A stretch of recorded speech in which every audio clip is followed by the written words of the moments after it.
All right, welcome to Situations with Moon. You know how you do when you get with Moon, man. We're in the Situation Room. And y'all get them subscribers up for me, man. I need y'all to get them subscribers up. Hey, look. I'm going to talk to y'all today about Martin Luther King. You know, today Martin Luther King's birthday. And I'm saying as black people, bro, we've been tricked with Martin Luther King. You know, like when you go to school and they teach you about Martin Luther King, they teach you about I Have a Dream. They teach you about 1965 Martin Luther King. They don't teach you about 1968 Martin Luther King, when black people got in his head and he changed this whole thing. They don't teach you about that. You know, before King and that I Have a Dream speech shit, you know, black people own their own.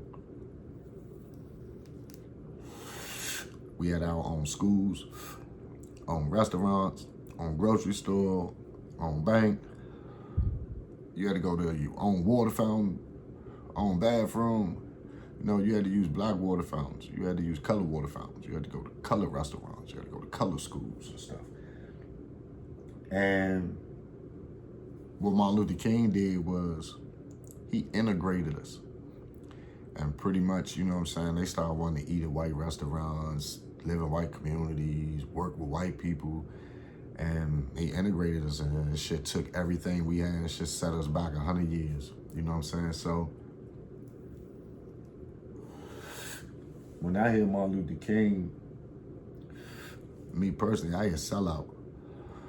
But that's just me. And you know, this is a black man that I'm speaking about. And it ain't so much that I'm trying to talk, you know, down on the motherfucker. It's so much that it's a history that we ain't even know about, that they ain't even teaching us about Martin Luther King.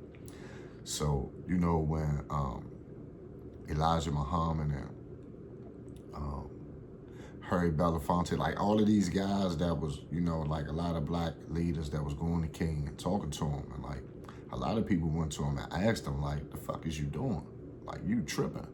You know what I'm saying? And so he got it together. And in 1968, he came out and he said, I realized that I Have a Dream speech was a nightmare. He said it, and they got some paperwork where he talking to Harry Belafonte, and he say, man, he tell Harry Belafonte that I put my people in a burning building. He was like, I gotta get them out of there. And in 1968, he started teaching separation. He started teaching to boycott white America. He started teaching how strong and powerful we are collectively as a race, how much money we got, what we can do. But he wasn't teaching that in 65. 65, he was integrating. 68, he was separating. You know what I mean? And that's where they killed him. That's where they left him at. I just want to stay woke. Y'all got to wake up and learn the truth about a lot of shit that's going on. Even though they tell us these our leaders, sometimes our leaders failed us too, brother.